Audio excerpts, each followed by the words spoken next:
এই মুহূর্তের পাওয়া সবথেকে বড় খবর, এইমাত্র জানা গেল সৌদি, ভারত ও বাংলাদেশে কবে পালিত হবে খুশির ঈদ। রমজানের ওই রোজার শেষে এলো খুশির ঈদ। তো ঈদ কবে? 2026 সালে রোজার ঈদ কবে হবে? এই বছর 29টি রোজা হতে চলেছে না 30টি? অনেকেরই এখন জানার ইচ্ছে রয়েছে। সম্পূর্ণ বিস্তারিত জানিয়ে দেব এই ভিডিওতে। ভিডিওটি অবশ্যই শেষ পর্যন্ত দেখবেন।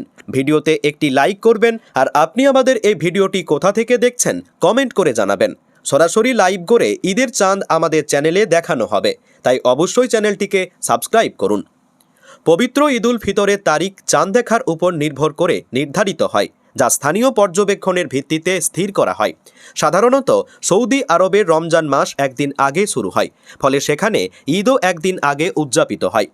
সৌদি আরবে 2026 সালের রমজান মাস শুরু হয়েছে 18 ফেব্রুয়ারি। যদি রমজান 30 দিনে সম্পন্ন হয়, তবে ঈদ উল ফিতর উদযাপিত হবে 20 মার্চ, শুক্রবার। অন্যদিকে যদি রমজান 29 দিনে শেষ হয়, তবে ঈদ হবে 19 মার্চ, বৃহস্পতিবার। বাংলাদেশ ও ভারতের রমজান মাস শুরু হয়েছে 19 ফেব্রুয়ারি। যদি রমজান 30 দিনে সম্পন্ন হয়, তবে ঈদ উল ফিতর উদযাপিত হবে 21 মার্চ, শনিবার।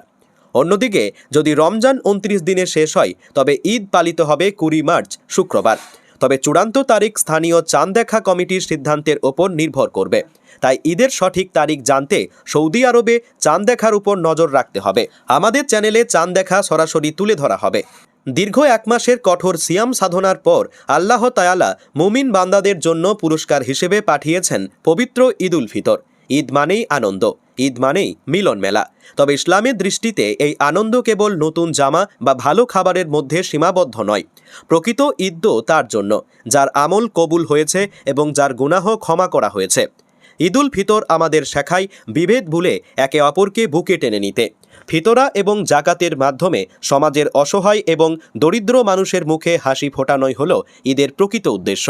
আমরা যেন আমাদের আনন্দের মুহূর্তে সেই সব প্রতিবেশীদের কথা ভুলে না যাই, যাদের ঘরে হয়তো ঈদের আনন্দ পৌঁছাতে পারেনি। আল্লাহ আমাদের রমজানের সমস্ত আমল কবুল করুন এবং ঈদকে আমাদের জীবনের জন্য কল্যাণকর ও আনন্দময় করে তুলুন। সকলকে জানাই অগ্রিম ঈদ মোবারক।